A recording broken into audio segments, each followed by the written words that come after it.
And joining me now, Republican Congressman Mark Sanford of South Carolina.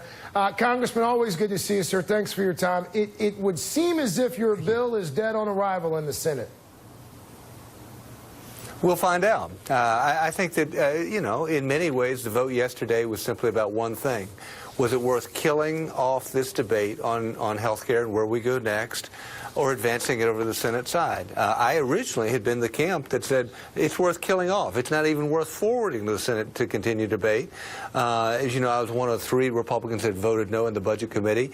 But, you know, with the 2 amendments that came, I thought it was worth forwarding so that we could have this debate on the Senate. I suspect you're quite right that what we see coming out of the Senate may be quite different than what we saw coming over that way. But those 2 amendments that you mentioned, one of them specifically adding $8 billion to the high-risk pools over the span of 5 years. Experts have said that does not come close to being enough to cover those in those pools. Well, but that's not all the money that's there. I mean, you have $130 billion overall within the bill, and you got $15 billion specifically within the Palmer Amendment. So this was an $8 billion added to the $15 billion, which is added in essence to the other $115 billion that preceded that. And states are going to have the ability to use that money, whether it's with regard to Medicaid or with regard to them setting up their own high-risk pools. There's going to be flexibility in the way that they can use that money. There seemed to be a debate about the process here, whether you guys moved too fast, whether a lot of your colleagues had even read this bill or the prior to voting. Leadership said yes. Members said, well, sort of. Take a listen. In fact, the last amendment that was added just a few days ago, you know, and maybe a lot of people didn't get a chance to look at it. Our members did. Did you actually sit down and read the entire bill plus all of the amendments? I will fully admit, Wolf, I did not. Have you read the whole bill? Oh, gosh. Let's put it this way. People in my office have read all the parts of the bill. I don't think any individual has read the whole bill, but that's why we have staff. Now, Congressman, I've known you for a while. I know you actually read the entire bill and probably marked it up a bit. But did you get the sense, or do you get the sense that your colleagues know precisely what's in the bill?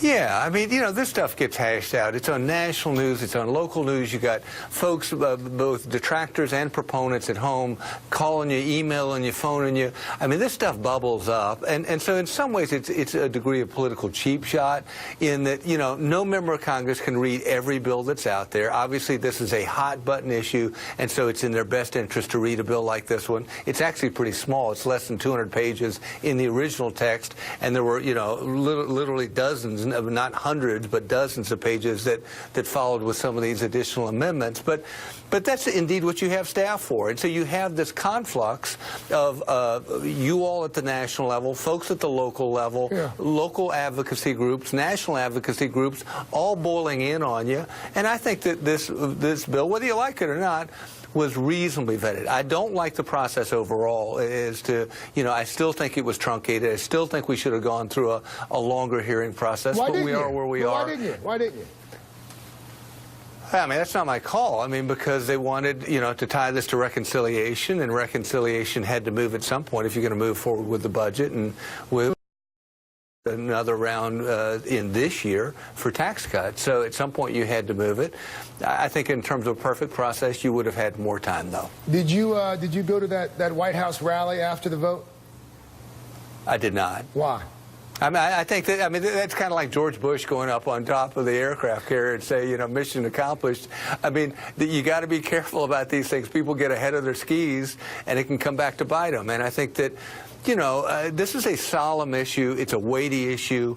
I mean, I can't tell you the number of conversations I've had here at home with people that describe situations for themselves or those that they love that are dire in consequence. And so the idea of high-fiving and spiking the ball in the end zone, I think, is dangerous and frankly, a bit ahead of time. We don't know what's going to happen. Is the Senate going to take it up or not take it up?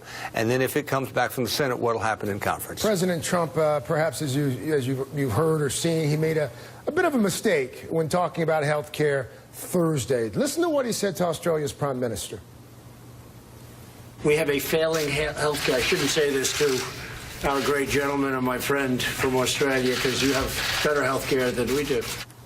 Well, for those who don't know, Australia has universal health care. It's single payer.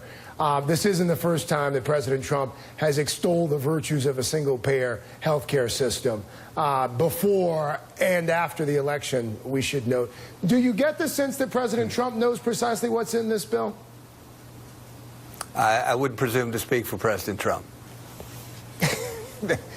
Well, it sounds like you've answered the question.